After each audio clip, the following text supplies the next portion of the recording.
always wanted to accompany yourself on piano but had absolutely no idea where to start? Maybe you're a singer or you have a piano or keyboard sitting around and you'd love to sit down and be able to accompany yourself while you sing. Here's the good news. You don't actually need to know how to read music to be able to accompany yourself on piano. You don't need years of piano lessons, and you don't need to be able to play complicated scores. What you do need is a basic understanding of chords. By the end of this video, you're going to understand what a chord actually is, how to read a simple chord chart, and how to use inversions to make your chord progressions sound more smooth. And once you understand these concepts, you're going to be able to accompany yourself on thousands of songs that you love. So let's start at the very beginning. First, what exactly is a chord? A chord is simply a group of notes played together. And for what we're doing today, we're going to focus on the most common type of chord you'll encounter, a triad. A triad has 3 notes. Let's start with C major.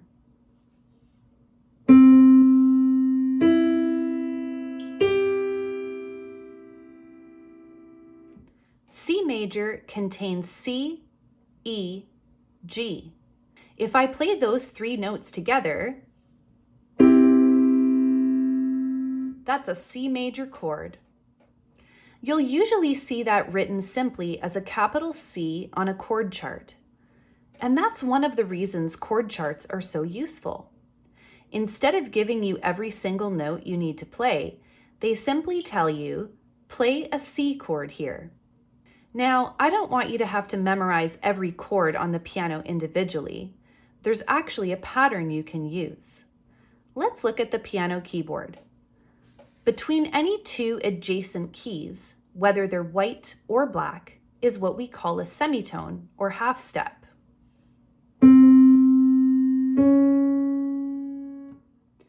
To build a major chord, we're going to count 4 semitones plus 3 semitones.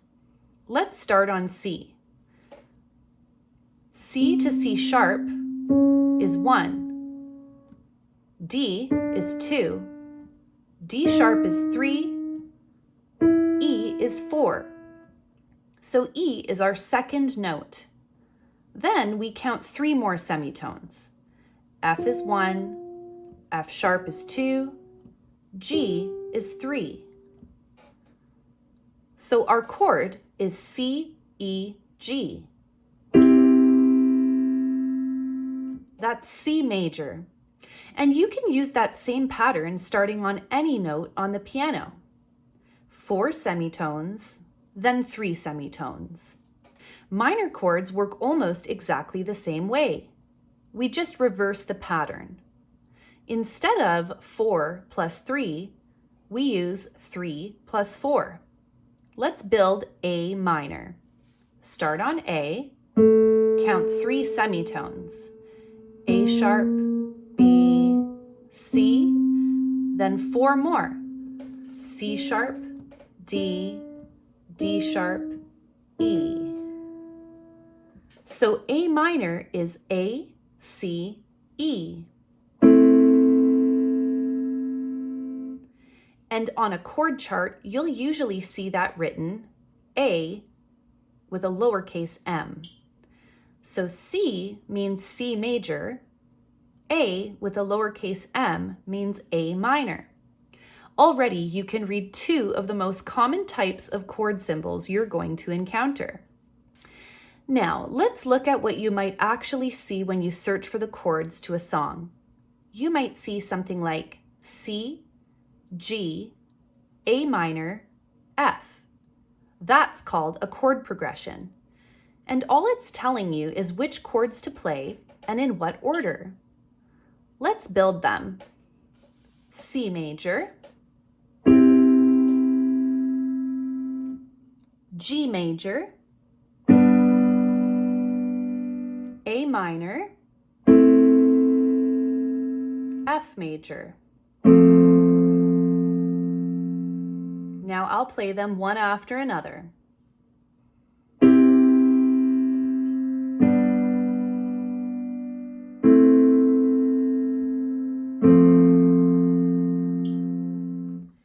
And if you've listened to basically any pop music ever, that probably already sounds familiar. These 4 chords, and progressions very similar to this, appear in an enormous number of songs.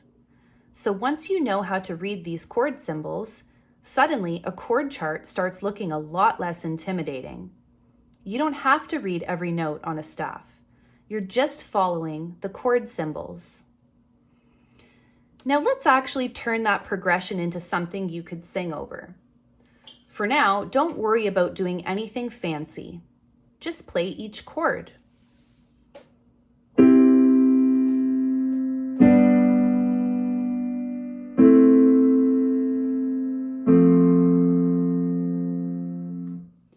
You can hold each chord for 4 beats.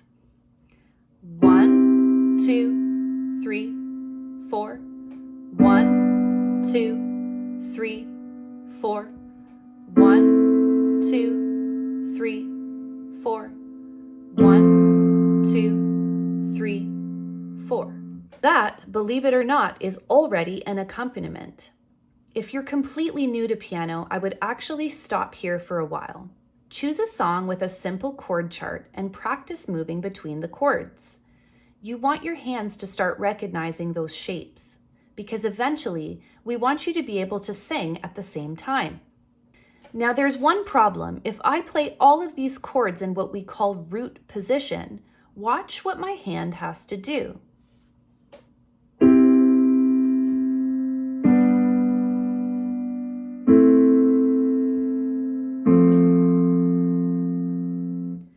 I'm jumping all over the keyboard, and it works, but it doesn't sound particularly smooth. That's where inversions come in. And inversions are probably the single biggest thing that will take you from sounding like you're just hitting random block chords to actually sounding like you're accompanying a song. What is a chord inversion? Here's our C major chord again. But those aren't the only 3 places I can put those notes. I could take this C and move it to the top. Now I have E, C, G. It's still C major. I haven't added or removed any notes. I've just changed their order. That's called an inversion. And I could do it again. Still C major. So now I have 3 different shapes I can use for the exact same C chord. This is where things get really useful. Let's go back to C, G, A minor, F. If I'm playing C here, instead of jumping all the way over here for G, I'm going to look for a G chord that's closer to where my hand already is.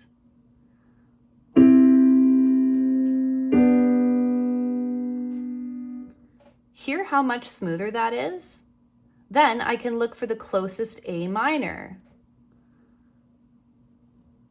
And then the closest F. Now listen to the whole progression. First, root position.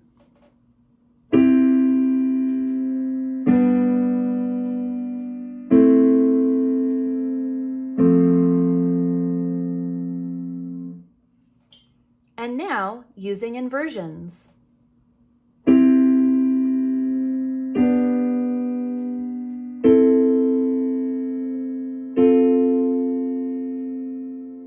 Much better.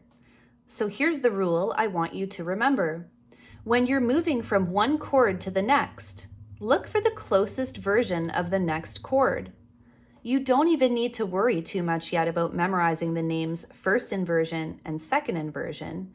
Just learn that your 3 chord notes can be rearranged. Then, find the shape that requires the least movement. Once you can move through your chords smoothly, you have enough information to start singing with them. And I would keep this incredibly simple at first. Play your chord and sing. You don't need fancy arpeggios. You don't need complicated rhythms. You don't need a massive left-hand pattern. You're trying to make the piano part automatic enough that your brain still has room to focus on your voice. Once simple chords feel comfortable, then you can start experimenting with different rhythms and accompaniment patterns. That's the next layer, but chords are the foundation. So if you came into this video thinking, I can't accompany myself because I can't read piano sheet music, I hope you're starting to see that those two things are completely different skills. Reading traditional notation is incredibly valuable, but it is not a prerequisite to being able to accompany yourself using chords. You can start with major chords, minor chords, chord charts, and inversions.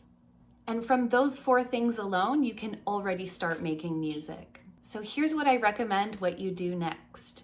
Find a song that you love with a simple chord progression. Look up the chord chart. Identify major and minor chords. Build each chord on the piano. Explore their inversions. Then experiment with those inversions to see how you can play that chord progression in the smoothest way possible. And then start singing.